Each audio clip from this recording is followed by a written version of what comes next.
Hello दोस्तों, तो आज इस वीडियो में बात करेंगे कि अभी जो टेक्नीशियन की वैकेंसी निकली हुई थी रेलवे में, जिसके की फॉर्म की डेट भरने की 9 मार्च से 8 अप्रैल थी।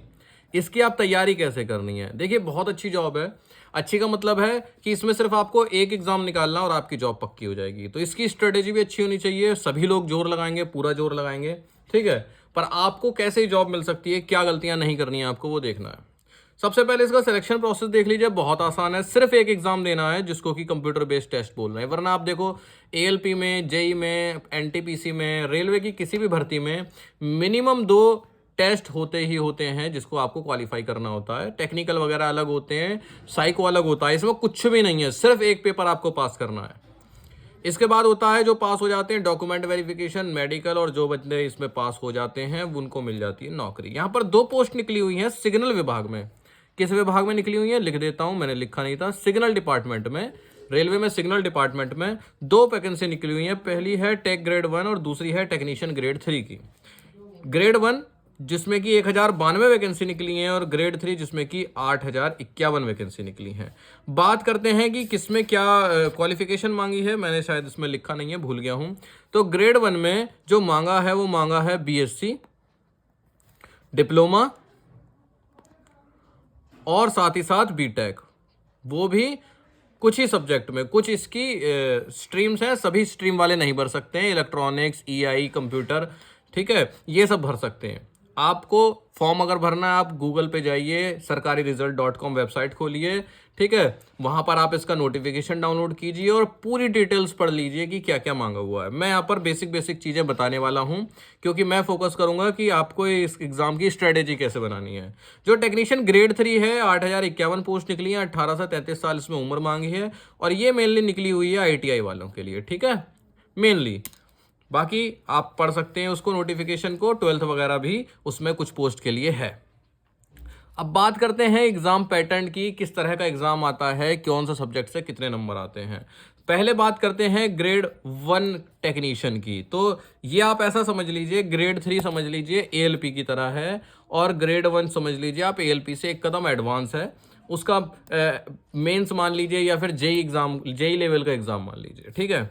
अब ग्रेड 1 टेक्निकल में, टेक्नीशियन में क्या क्या है, ये है जीके। जीके कितने नंबर की आ रही है यहाँ पर? 10 नंबर की, ठीक। मैं अपना पर्सनल एक्सपीरियंस बताऊं, देखो मैं भी एएलपी हूँ, 18-19 वाली वैकेंसी में था। थोड़ी वैकेंसी ज़्यादा थी, इतनी ज़्यादा कट ऑफ हाई नहीं थी, इतना था कंपटीशन, ऐसा नहीं कम था, बहुत कंपटीशन था। अभी थोड़ा सा ज़्यादा हो गया है, ठीक है। तो मैंने जो चीज़ें नोटिस करी हैं वो ये करी हैं कि आपको 3 सब्जेक्ट पर पकड़ रखनी है और आप रेलवे में सेलेक्ट हो जाएंगे। Math, reasoning, science. जीके एक ऐसा सब्जेक्ट लगा मुझे जिसको कि आप स्किप कर सकते हैं या फिर थोड़ा सा कम समय दे सकते हैं। बहुत ज़्यादा परेशान होने की इसमें ज़रूरत नहीं है। मेन आपको जो फोकस रखना है वो रखना है रीजनिंग पर, मैथ पर, साइंस पर, और यहाँ पर टेक्नीशियन ग्रेड 1 के लिए कंप्यूटर पर भी।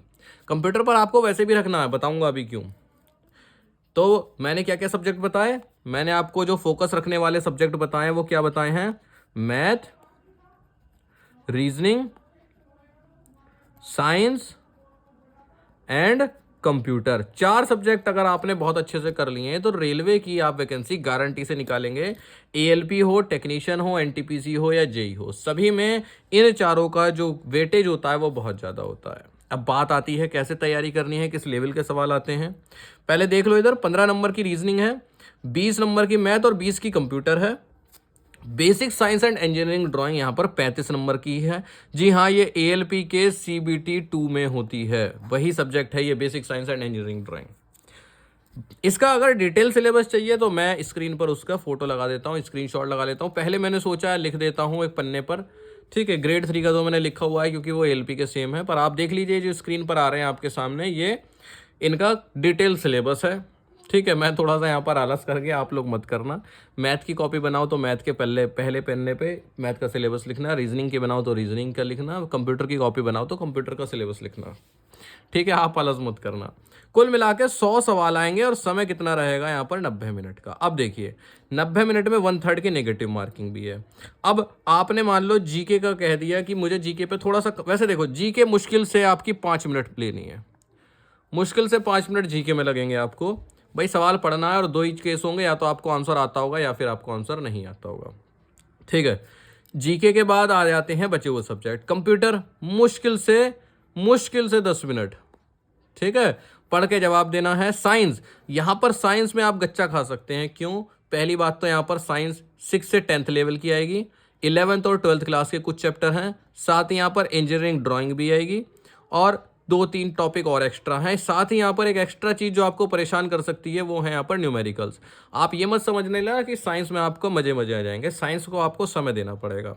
साइंस यहाँ पर 35 नंबर की है और इसके लिए आपको थोड़ा सा समय देना पड़ेगा। और ये मान के चलिए 35 सवाल जो हैं साइंस के वो आपको करीब करीब करने हैं, 20 मिनट इसको देने हैं। क्यों? क्योंकि कुछ न्यूमेरिकल भी पेपर में आएंगे, ठीक है। ये मैं एक आपको आइडिया लेके बता रहा हूँ एक चीज़, अभी देखना आप क्या बताने वाला हूँ मैं। 20 और 10 30 मिनट और 35 मिनट, चलो अब बचे हैं आपके पास 55 मिनट। 55 मिनट में आपको रीजनिंग के 15 और मैथ के 20, यानी कि 15 और 20 कितने होते हैं? 35 क्वेश्चन 55 मिनट में करने हैं।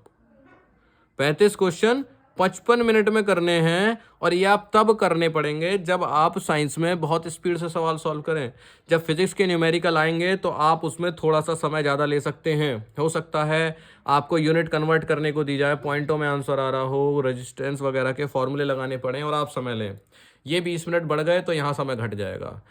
रीजनिंग और मैथ के सवाल ऐसे नहीं होंगे कि आप उनको कम समय में कर लें, क्योंकि ये ग्रेड 1 लेवल का एग्ज़ाम है, बीटेक बीएससी डिप्लोमा लेवल का एग्ज़ाम है, तो यहाँ पर सवालों का लेवल जो है वो अच्छा होगा, ठीक है।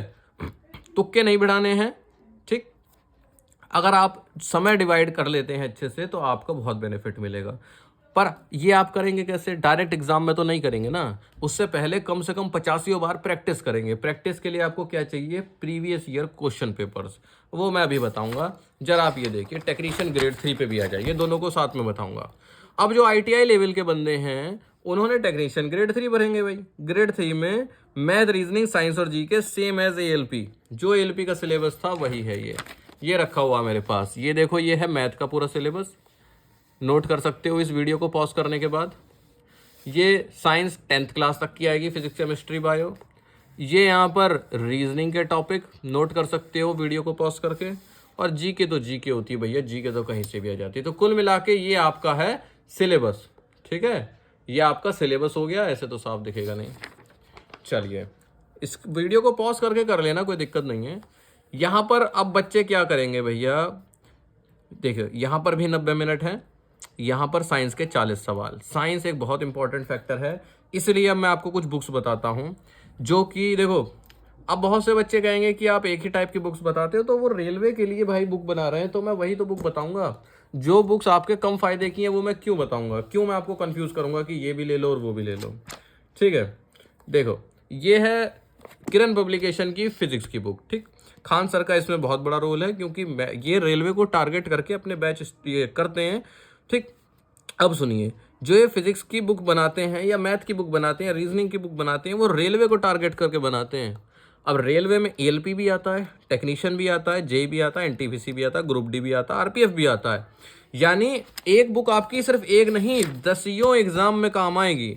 इसमें देखिए न्यूमेरिकल्स आपको बता रखे हैं, देखिए ये ग्रुप D में आया था 2018 वाले में, ये ग्रुप D में आया था, ये भी ग्रुप D, ये RRB ALP में आया था 18। तो आपको बुक लोगे तभी तो पता चलेगा भैया कि किस सब्जेक्ट से क्या थ्योरी आती है और क्या न्यूमेरिकल आते हैं। ALP में कितने कठिन न्यूमेरिकल आए थे और टेक्नीशियन में कितने कठिन न्यूमेरिकल आए थे। तो एक रेलवे की ये बुक है फिजिक्स की, एक इनकी बायो की है। अब इन्होंने देखो अलग अलग साइंस को क्यों टारगेट किया, क्योंकि साइंस की इंपॉर्टेंस है।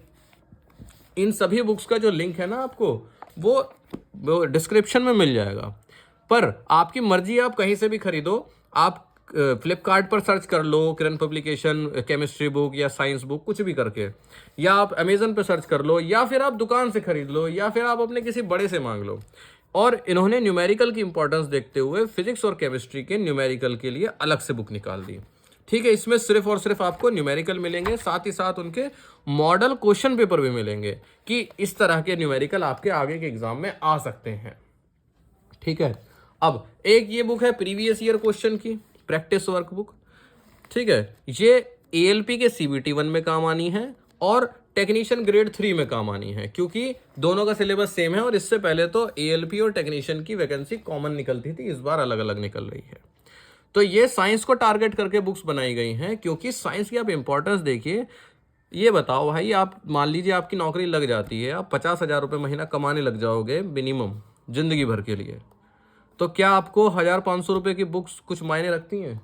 मैं इस समय अगर आपको अपनी अलमारी दिखाऊंगा, मेरी 2 अलमारियां पूरी पूरी, मतलब पूरी बड़ी अलमारी लकड़ी की भरी पड़ी हैं किताबों से, जिसमें से कि भाई आज तक पढ़ाई करे हुए काफ़ी समय हो गया है, कुछ बेच भी दी होंगी शायद मम्मी ने, या किसी को दे भी दी होंगी, फिर भी अभी तक भरी पड़ी हैं। किताबें बहुत ज़रूरी होती हैं।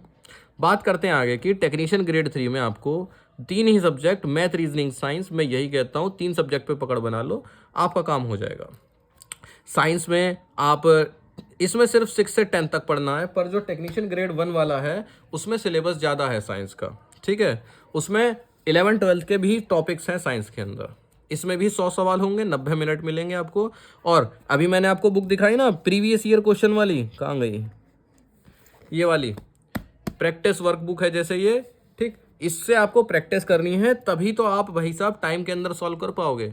वरना क्या होगा, वरना होगा ये कि आप जाओगे पेपर देने और मुंह लटका के आओगे कि अरे मेरे तो 10 सवाल छूट गए, मैं तो मैथ ही करता रह गया। समझो बर्बाद हैं वो बच्चे जो इस तरह से मुंह लटका के आते हैं या रोते हुए आते हैं। क्यों? क्योंकि उन्होंने अपनी तैयारी में ही कमी छोड़ दी भाई। अब आपको कुछ पॉइंट्स बताता हूं जिन पर आपको कोई कमी नहीं रखनी है। पहला पॉइंट, मैथ, रीजनिंग, साइंस और कंप्यूटर पर आपको फोकस रखना है। इसमें भी कंप्यूटर के सवाल आते हैं भैया, ठीक है, ये मत सोचना इसमें नहीं आएंगे। प्रीवियस ईयर क्वेश्चंस या फिर मॉक टेस्ट आपको प्रैक्टिस करने ही करने हैं। न्यूमेरिकल साइंस में आप ये मत सोच के छोड़ दो कि कॉम्पिटिटिव एग्जाम है, सिर्फ कुछ पॉइंट पूछे जाएंगे, थ्योरी पढ़ लेते हैं बस ना, न्यूमेरिकल पूछे जाते हैं।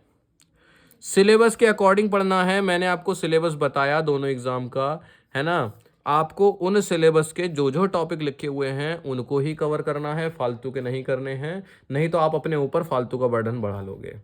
वो छोड़ने भी नहीं है और वो उनसे ज़्यादा भी नहीं करना है, सिलेबस के हिसाब से पढ़ना है। चैनल्स देख देख के हर नए टॉपिक की कोई भी नई शॉर्टकट ट्रिक्स मत सीखो भैया, इसके लिए साफ साफ आपको मना है, मना है, मना है, ठीक है।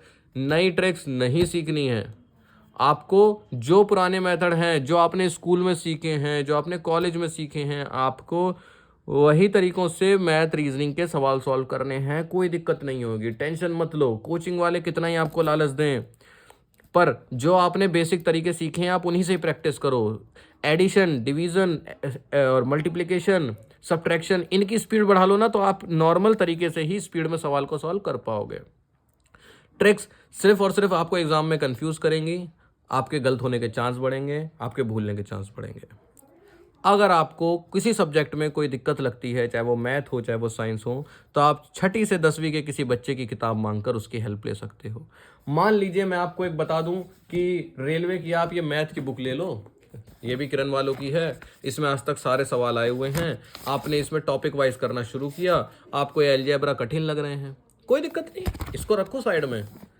6 से 8 तक का कोई बच्चा आपके पड़ोस में रहता हो, आप उसकी मैथ की बुक लाओ, उसके अलजेब्रा के सॉल्व करो। जब आप उनको सॉल्व कर लोगे फिर इसको पढ़ो, आप इसके भी सॉल्व करने लग जाओगे। हो सकता है यहाँ पर थोड़े से हाई लेवल के सवाल हों कंपटीशन के हिसाब से, तो आप बेसिक से तैयारी करो, कोई दिक्कत नहीं होगी। कुल मिला के मेन मतलब ये है कि आपको डेली के डेली कुछ घंटे देने पड़ेंगे, मैथ भी, रीजनिंग भी, साइंस भी और कंप्यूटर भी। जीके एक ऐसा सब्जेक्ट है जिसको कि आप कुछ हद तक स्किप कर सकते हो, हल्का फुल्का बीच बीच में पढ़ सकते हो, बाकियों को आप नहीं छोड़ सकते हो, सिलेबस के हिसाब से पढ़ना है, ठीक है। अगर कोई कंफ्यूजन हो, कोई सवाल हो तो आप कमेंट करके पूछ सकते हैं।